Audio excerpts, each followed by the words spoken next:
Friday. A lot of times that's when I get around to these Ask Rons. And I wanted to do one on gym etiquette because there's a lot of new people in the gym, especially because of social media. We got a lot of people in the gym that wouldn't have gone to the gym before, and they just need a brief education. But I just want to go through some things, and then you guys can chime in because I'm sure you all have your own little tidbits to add. But gym etiquette 101, things that'll make the gym going experience better for everybody, because we're all there for the purpose of bettering ourselves. That's why you go to the gym. Get big, get strong. You don't have to be there to get big. Be healthy, get fit, be in shape. It's all about positivity and helping each other. It should be a place where everybody encourages and supports each other, or at the very least, respects each other and the facility. That's the bottom line. If you have respect for all the other members and respect for the facility, you're going to have good gym etiquette. So, number one, I would actually make this number 1, 2, 3, 4, and 5. Put your weights away. If you are strong enough to load up a bunch of plates on a leg press or a hammer strength machine or a bench press or anything that plate loads, or just a barbell, you're strong enough to put it back. Don't be lazy, and to me, that's like the clearest sign of a jerk, an a-hole. Someone that's too lazy to put their weights away. I was training about a week ago. There's another guy in there. I bet he was about my age, maybe a little bit older. Looked to me like one of the many, many, many retired cops or firefighters we have at our gym. The buzz cut and this and that. He was definitely on some TRT at the very least. But he worked up to 4 plates on the hammer strength. He was going back and forth between that and some lat pull downs or something. And he left all the weights on there. And I was like, you mother effer, you son of a bitch. So lazy. Guys, I know. I actually left my previous gym, which was a 5-minute drive away from my house, because I got so sick and tired of the members there not putting weights away, leaving plates stacked all over the place, dumbbells all over the place. Management wouldn't do anything about it. There was no management, really. Owner didn't care, so I left, and now I go to a much better place, Bayshore Athletic Club, Braintree, Mass. It's about a 25-minute ride, but well worth it. Huge, tons of equipment. Yeah, we still have issues. Every gym has issues with people who don't respect the facility and the other members. But number one, first and foremost, put your weights away. That also goes for benches. If you drag some bench into some weird place where it doesn't belong, do whatever it is you're doing, some crazy exercise, bring the bench back when you're done. Put it back where it was. Leave everything the way you found it. It's simple. I mean, it's so simple you wouldn't even think anybody needs to say it. But here we are. We go to the gym and we see this all the time. People leaving their shit all over the place. The plates really bothers me, especially when somebody loads up a leg press and, they're doing the little 2-inch reps. Doop, doop, doop. 6, 7, 8, 9, 10 plates, and then they walk away. Or sometimes they'll just take half the plates off. They get tired of taking plates off. Too effing bad, dude. Or dudette. You were strong enough again to load up all that weight and use it. Take it all off for the next person. Don't assume. Don't leave your mess for somebody else to clean up. That goes for number 2. Don't leave your not saliva, your sweat, your perspiration all over a bench. How disgusting. I don't know how many of you this has ever happened to you, but you lay down on a bench or piece of equipment and you feel that moisture, like, that's somebody's sweat right out of their head. And, I think most gyms have gotten a lot more conscious of this since the pandemic, since COVID. At my gym, there's spray bottles every 2 feet. You're supposed to wipe down everything you use, everything you touch, even now, which it's not a bad idea, because regardless of COVID, you can still get plenty of other things. I got something called C. diff, stands for I don't even know what it stands. It's a long word, C. diff. I got it from the gym, not the gym I go to now. And I was shitting my brains out like every 10 minutes for about 4 or 5, it was about a week. I was trying all kinds of stuff, and then I realized this is far worse. This isn't regular diarrhea. I need medical attention, and I got on some heavy antibiotics. But the point is, you have cooties, people. You don't even know the germs. You don't know what you're carrying or whatever. Wipe your shit down. It's simple. It's very simple. My last one, this is short, then I'm going to go to your questions and comments on this. Respect everyone else's space and their privacy. Most gyms have enough room that everybody can work out with, enough room between them that they're not banging into each other and stuff. So if you set up right next to somebody and you're going to be doing something swinging dumbbells and you might risk whacking them in the head or something, move somewhere else. And respecting others' privacy, man, this has become a huge, huge deal because of everybody filming in gyms these days for TikTok or YouTube or Instagram, whatever it is you're filming for. Occasionally I'll film a set here and there, very rarely. This There's nothing I do in the gym that's that impressive anymore. So, but you see Joey Swoll has made a whole, not career, he had a career. He's made this a huge issue that's been picked up by mainstream media. A lot of women get mad if people walk across their shots. Guys, they get mad if people walk through their shot, in back, even in the background. It's not your gym. If you build a home gym, and then you can certainly control whoever walks in and out of your shot, probably nobody. But in a public gym, it's public because you all paid to be there. It's not your gym. Everyone there has just as much a right to use the equipment and walk freely as you do. And they shouldn't have to worry about walking all the way around, taking a long way around the gym just so they don't ruin your shot. Okay. If you're going to be someone who's filming, I strongly suggest that if you have to go to a commercial gym, try to go there at a very, a time of day when there's not many people, like early afternoon, very early morning, late night if you have a 24-hour gym. If you go at peak times, you can't expect people to worry about, oh no, this person's trying to film their hip thrust or their deadlift or their, oh no, I better not ruin their shot. For what? For TikTok? For their views and their likes and all that? No. You can't assume that you're more important than anybody else at that gym, because you're not. Everyone at the gym is equal. You all paid to be there. You're all basically just renting the space. You're paying a membership fee, either monthly or yearly, whatever. You're paying for the time to be there, for the use of the equipment and the facility. You don't own it any more than they do, and they don't own it any more than you do. So I've heard people say, well, it's a public space, you don't have expectation of privacy. That's not true. It's not like a public park or a beach or something. This is actually private. It's private property. That's why people you have to be a member and scan a card or something to go in. You can't just walk in off the street and start using the equipment if you're not a member. I mean, hopefully not. But that's all I got for that. The filming thing, and I shouldn't have to say this, but you should never put anybody, especially if they didn't even know you were filming them, never put anybody posted on social media or YouTube or anything. I think they can sue you for that. But, especially to make fun of people. I've seen that. Joey Swoll's shown a lot of examples of that, where some severely obese person is trying to lose some weight, and someone will film them and make, I don't know, some silly music they're basically just being an asshole, make fun of them. I always say making fun, I saw this from a meme, I didn't make it up, but making fun of overweight people at the gym is like making fun of homeless people at a job fair, someone who's trying to better themselves, raise their station in life. And if you do that, you're just a complete a-hole. All right, let's go to your stuff, your comments, your questions. Let's see, how do I do that, guys? Come on now, Ron, you can do it, Ron. Let's go to the main page, go to live, and away we go to your live chat on this Friday. Here we go. Saludos, Jesus. Thought on Martin Ford. I interviewed Martin for MD a couple of years ago. Cool dude. He's 9 feet tall, 10 feet tall, I believe. He might be 11 feet tall. All tatted up, jacked. Plays a bad guy in a lot of movies, TV shows, streaming shows.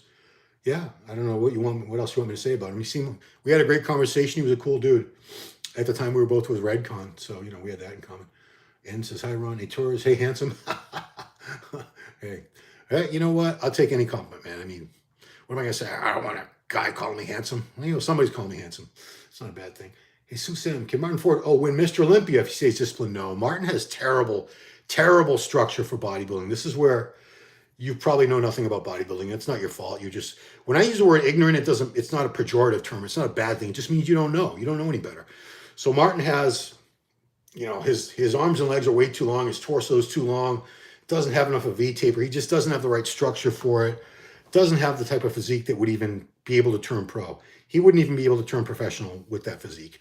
But he's making tons of money. He's been in movies, TV shows, commercials. He's made a whole career. What does he care? I'm sure he could give a rat's ass. Robbie Bell, Jesus Samuel. I don't think Jesus was trolling. The sound is cutting out. Nothing I can really do about that. Robbie says the sound is fine.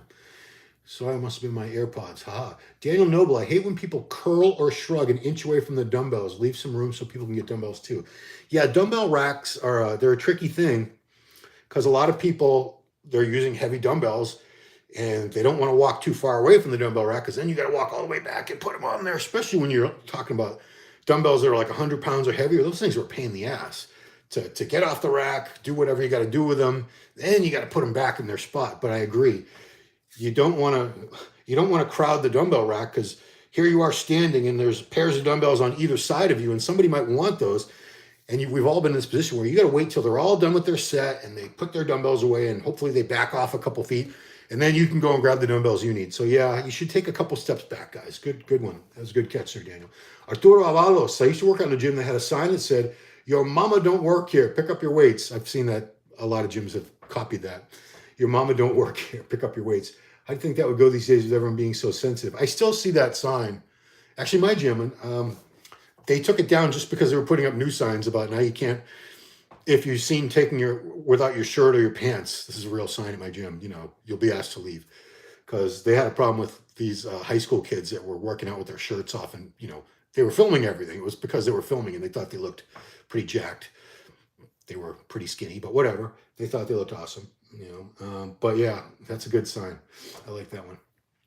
Jesus M again. We got more than one Jesus going today, or just a regular Jesus M? Yeah. People do video themselves for technique. Yeah, I'd say that's like 10% or less of people that videotape themselves or film themselves to check their technique. Most people who do it, they just want to post it on YouTube or TikTok or Instagram and have people tell them, "You're awesome. Look at you. You look, you're strong. You're hot. You're jacked." Whatever. They just want the attention, the validation. It's not checking the form. Some people do legitimately do it to check their form. Some people, I think they're in the minority. That's not many of the people. Ding tweet. When guys are doing barbell curls and drop the weight from hip height. I once had a guy want to fight me because I asked him politely not to do that. Yeah, you shouldn't be dropping any weights. You're saying, well, they're metal. I mean, yeah, but they're attached to, you got the plates, the bar, and all this. You drop them, eventually they're going to break. Dumbbells too. I mean, I've seen dumbbells break. I broke only one in my life, and it was because I was trying to put it down. It was like a 150 or 160, something stupid that I was trying for chest back in my younger days. And it slipped out. I couldn't hold on to it, and it crashed to the floor, and it broke. One of the parts fell off. But I went up to the owner immediately and said, "I'm really sorry. I don't know if it can be repaired." It was repaired, thank goodness. But yeah, you shouldn't be dropping weights, guys. You shouldn't be, if you're strong enough to curl it, you should be able to just put it down on the ground. You have to drop it. Yeah, we actually had a guy at my gym a couple of years ago. Total tool. He did I don't know what he was doing, 120s, whatever he was doing, some heavy dumbbells on incline press. And then he didn't just drop them. He like threw them because he wanted to be really dramatic. And one of them broke apart completely, and he was laughing his ass off. Well, the owner of the gym saw that on his Instagram or whatever. I think it was Instagram, and that was the end of him. We never saw that guy again. But yeah, don't be that guy. Guys doing barbell curls. Daniel Noble. I also hate when people superset at peak gym hours. Yeah, supersetting and giant sets, they're tricky because, yeah, especially like the Milos. If you're trying to train like the Milos style, where the giant sets with like 8, 9, 10 exercises in a row, you'd have to take up a whole area. You're dominating all this. You got all this crap set up and nobody else can use it while you're using it. Meanwhile, it takes you 5, 10 minutes to do one set because you're going here, there. That's awful. That's very inconsiderate. If you're going to train that way, yeah, like you said, go to the gym at a time when it's not very crowded at all. Otherwise, you're not being considered the other members, and you're taking up space and equipment that other people want to be using. Especially if it's peak hours, in gym, any gym that's busy at 4, 5, 6 o'clock, which they better be, or else they're not going to be in business very long. That's your peak hours. You need to have a lot of members, and that's when most people want to train. Yeah, don't do that, guys. I mean, I know it's tempting. If you're going to superset like that, try to find something that you can do in one small area where you're not taking up a whole bunch of equipment that people might be waiting to use. That's terrible. Another thing, going back to the putting your weights, when I don't think I said don't hog the equipment. That was on my list. What I mean by hog the equipment is a lot of people will now sit there in between sets and they'll be on their phone. They'll be texting people back, messaging people, looking at videos. I don't know what they're doing. Tinder. I don't know what the hell they're doing, but they're on a machine or a bench for 2 or 3 times longer than they should be because they're not just resting. They're fully rested, but then they keep looking at their phone for another minute or two, and they're literally taking up a piece of equipment for maybe a half hour when they should have been on there for like 5-10 minutes at the most. So yeah, don't be that guy or girl either. Robbie Bell, thoughts of progressive overload versus stimulate training. Well, progressive overload is going heavier over time, which is what most weight trainers try to do. I don't know what you mean stimulate training. I'm going to try to take a guess. I mean, at a certain point, you're going to reach the pinnacle of your strength. You're not going to get any stronger, no matter how hard you try. There's going to come a day. I don't know when it's going to be. It might be after 5 years of training, 10, 20 years of training. There's going to come a time where you're not getting any stronger. Otherwise, we'd have people squatting 10,000 pounds and bench pressing 5,000 pounds, and we don't, because there's a limit.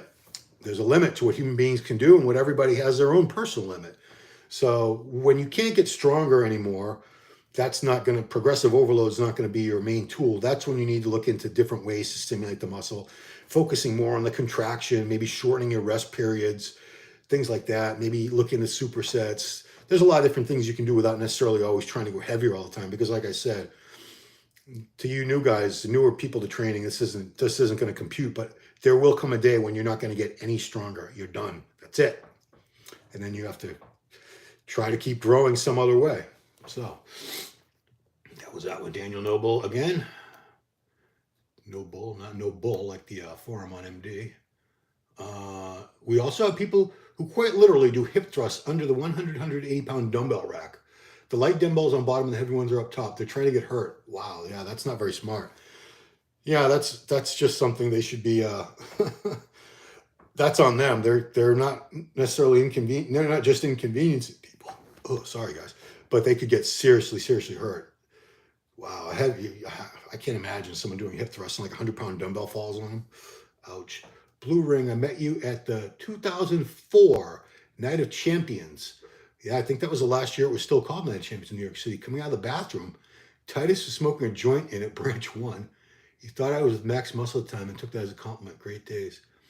Oh, so did Branch win in 2004 when it was still called Night of Champions? Maybe he did. Yeah, my memory's not that great anymore. I couldn't, Giles is great saying, you could say like 1998 British Grand Prix and he'll tell you the first place through 10th. He can do that. I'm not that good. I have to look it up. But yeah, good to talk to you again, Blue Ring. Jesus M. One time in the gym, I walked into the restroom and there was a guy flexing on the sink mirror. He got offended because I didn't notice him to wash my hands. Was I wrong? It doesn't matter. Well, the bathroom is another. I mean, if you're in the locker room, changing room, bathroom, whatever you call it, that's where a lot of people do their flexing because there's usually pretty good lighting in there, and you can take your shirt off and no one's going to complain because it's not the gym floor. But yeah, nobody should be standing on the sink. I mean, if the gym owner, you shouldn't be doing anything that if the gym owner walked in and saw you, they'd be like, what the hell are you doing? Think about it that way. What would you do if the gym owner was standing right there or wouldn't do? And yeah, you shouldn't be taping yourself or taking pictures of yourself flexing in there if there's people in back of you. Bad. Don't do that. Because I mean, people are trying to change. They might their bare ass or their junk. They don't want that in your video or your picture, and you should be respectful of that. Robbie Bell, what's that say? Sorry, man. Who is next Mr. O? Not prior winners. Who's going to be the next Mr. Olympia? I don't know. Heidi might win again. Derek might win it. Samson might win it. Andrew Jack could get better one. Who knows? Yeah, we'll find out in November, right? Too many damn gym rules.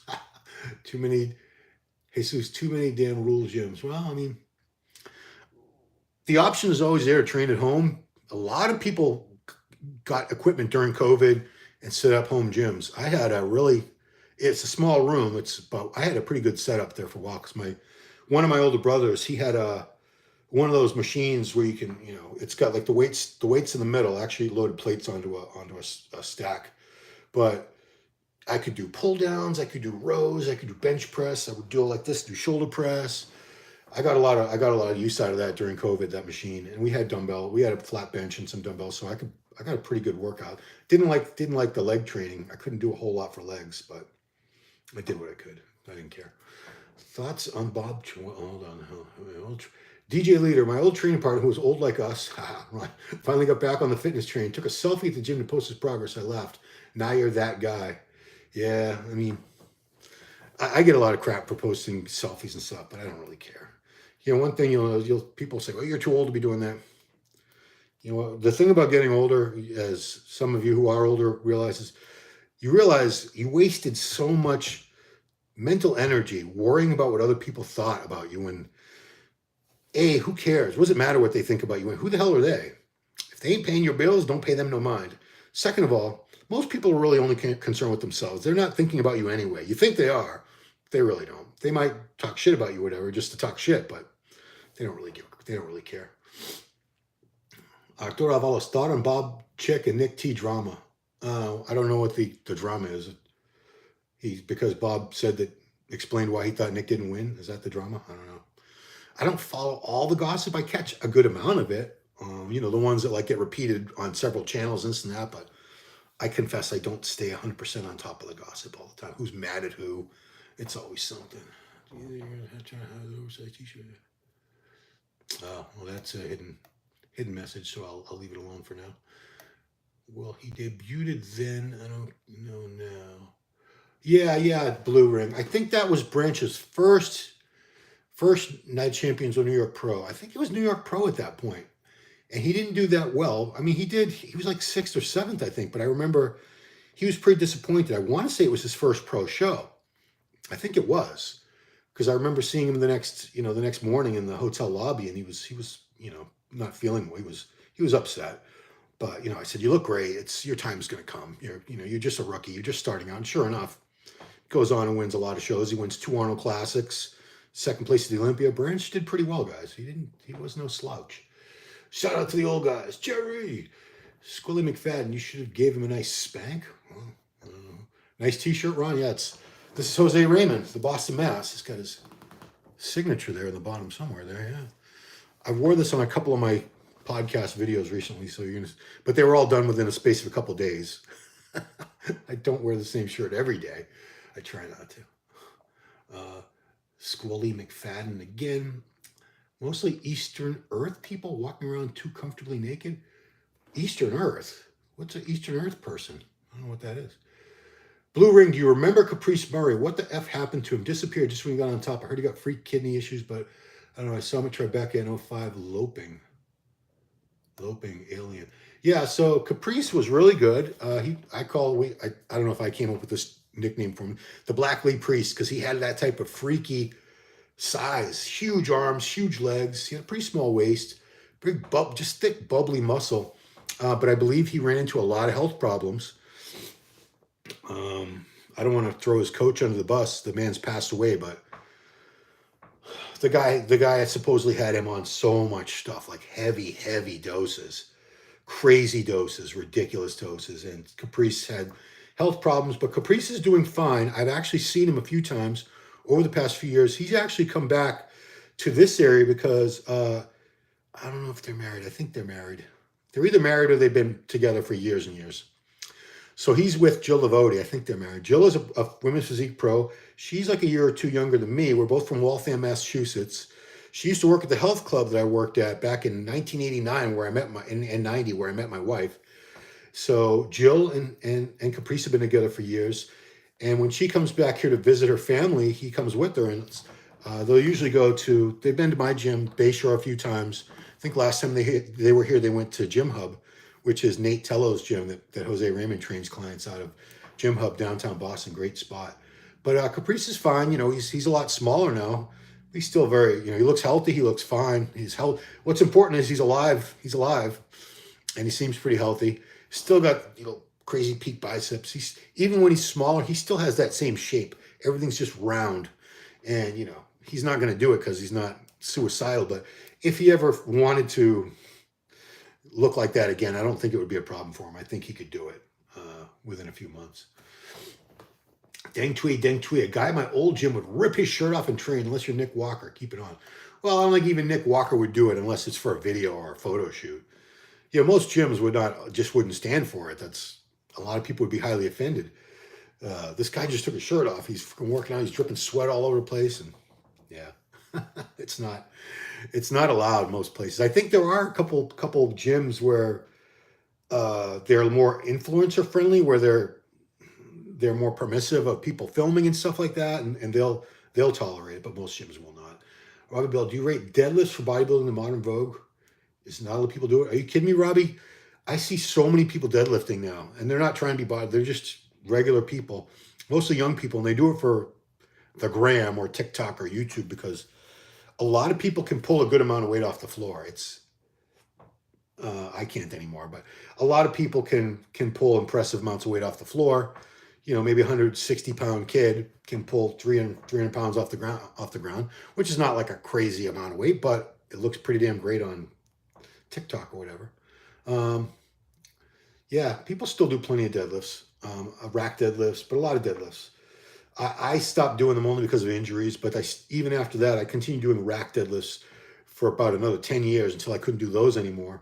Luckily, I had built a good amount of back thickness by that point, and now I just do all kinds of rows, dumbbell, hammer strength, T-bar. Can't really do barbell rows because of my lower back, but plenty of rows, pull downs, things like that. Muscle machine.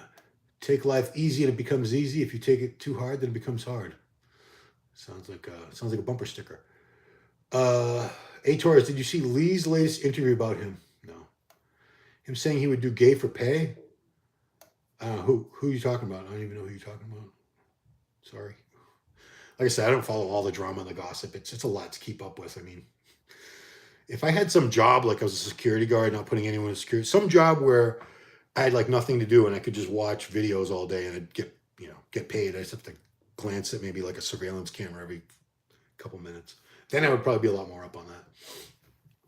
Oh, did Lee say he would do gay for pay? He himself? I don't know. Blue Ring says, actually, I think Ronnie Raquel won the 04 NOC. Yeah, he was really good, Ronnie Raquel. He got huge quick. Muscle Machine What's your favorite protein source? I like a variety. I don't think you want to be limited to one. I think you get a different amino acid profile. So every day I have whole eggs and egg whites for breakfast with some protein shake. I use Muscle Tech, Nitrotech now. Mix in my coffee. So I'm getting like 60 grams of protein for breakfast. After the workout, I have whey protein again, right after the workout with some cereal. Honeycombs is my go-to right now. Get home about an hour later. I have chicken. I do chicken thighs. It's cheaper. It tastes better. If I was prepping, maybe I would go to chicken breast, but chicken and rice. So chicken. So right now we got eggs, protein powder, or whey protein, chicken. I do a turkey burger with cheese on it. So turkey. Next meal is ground turkey with some tortilla chips and some salsa. So that's turkey again. And then my last meal of the day is either salmon or a sirloin burger. I don't make a lot of steak. If I go out to eat, I'll get steak. But so every day I'll have eggs, chicken, turkey, protein powder, and either salmon or red meat. Those are all great sources. There's no one perfect, egg whites have the highest bioavailability, but again, I wouldn't have the same protein source every meal. I really believe there is a benefit into multiple sources, different sources during the day. Hey, Taurus, person being your best look, was it easier to get girls? Yeah. I mean, I'd say the time I had most female attention was probably age 30 to 35, because I think that's, for most guys, that's when we look the best. After 35, you still look good, but you're starting to maybe get the crow's feet and that. So yeah, I mean, that's when I get the most female attention, especially if I was lean. That was my biggest back then. I was super strong, big, full, juiced out of my skull. Yeah, it was good times. Let's see. Blue Ring, I ran a Vitamin World store from 99 to 2009. I still have every issue of MD from 2000 to 2010. I don't know what to do with them. Just want to brag. I have so many magazines. I have, those big white buckets they sell, like at Target or Walmart or wherever. I have probably 20 of those filled with magazines going back 30 years. Yeah. It's so bad that like I have anxiety about ever having to move because we have some of them in store. We have a storage facility a few miles away and I have a few of them there. The plan was to put them all there, but those things are like 100 pounds each, those things, and they're in my crawl space. I got too many damn magazines. Muscle Machine, thanks. When would be the ideal time to take sugar for bodybuilding? Is it best to take sugar after the workout, like 45 minutes after? No, right after the workout. Literally, the minute you're done training, if you're going to do weights, doing just weights, have them right after that. If you're doing weights and cardio, right after the cardio. So I typically do weights and then a little bit of cardio, like 20, maybe 30 minutes at the most. Then I have my whey protein shake, and I have a whole cup, maybe more than a cup of cereal, like, Fruity Pebbles, Cocoa Puffs, honeycomb, something with a lot of sugar in it. For a while, I was doing Rice Krispie treats. They're easy. You just tear them open and eat them. 2 of those. But that is the perfect time. That's when your glycogen stores are fully depleted. That's when you want to put the simple sugars in, because they're going to get that glycogen. The glycogen stores started to replenish immediately. So right after you're done training, that's when I would do it. No other time of day do you really want simple sugars. Ding Tweet, oh, you have 6. Blue Ring has 6 boxes. Yeah, I mean, that's a lot. Those still a lot of magazines. Ding Tweet are protein shakes loaded with sugar. Some of them are and some of them aren't. You got to look at the labels. I've recently been advised to get off them to reduce my midsection. I'm now making my own with fresh fruit, but the protein powders are so convenient. Yeah, look at the labels. A lot of them have very, very minimal sugar. Usually, if they have a lot of sugar in them, they're like weight gain shakes. But straight up protein, like whey protein shakes especially, usually they'll have no more than a gram or 2 or 3 grams of sugar, very minimal. So don't worry about that. Robbie Bell, do you think there's an ideal macronutrient profile for bulking versus cutting? No, it's all a matter of calories. You just want more calories in general when you're bulking and less when you're cutting. For most people, that just means, your protein is always high. You should always have a certain amount of healthy fats in your diet. So the carbohydrates, that's the macro that probably shifts the most. So if I'm bulking, I don't really bulk, but in the off season, I don't really get that heavy anymore. But let's say back when I did, back then the carbs would probably be 60% or more of my daily macros, whereas cutting more like 40. So it's a pretty drastic reduction. D Shore, I have a magazine from the 1990. Muscular was one of my, I think you meant to say favorite. It has more info than photos. Yeah, the old MDs were like telephone books. Blue Ring, I got to go. Thank you. Just want to tell you that you, John, and Dave were the best crew ever for MAG. Thank you very much, Blue Ring. Have a great weekend.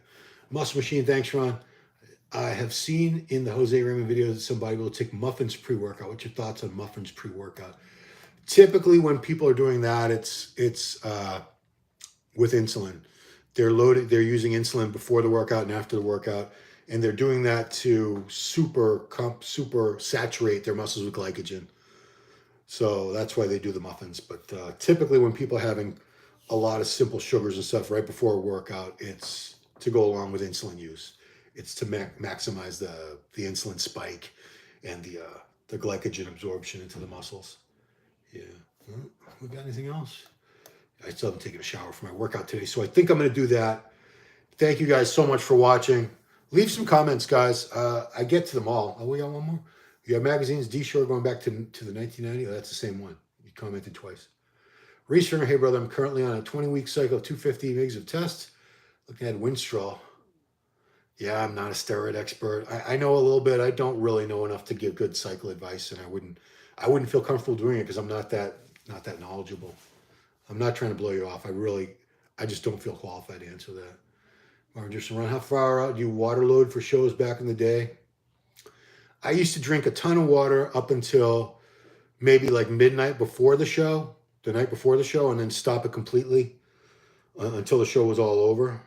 There's so many different strategies, but typically you would drink more water for a couple days leading up to the show and then cut it out the night before, and you're carb loading. You're hoping for the best. Dude, I appreciate your feedback though. Yeah, 20-week cycle. Generally speaking though, Reese, is people do use different compounds together. It's called stacking, and you do get a better results from a synergistic effect of combining steroids. Test and Deca is probably the most famous, most common ones, like peanut butter and jelly. So very common. But that's it, guys. I'm going to take off for now. Thank you so much for watching. Subscribe to the channel, like the video, share the video, turn the notification bell on, all that good stuff. Have an awesome weekend. Appreciate your viewership. And that's it. Be good to each other. Bye-bye.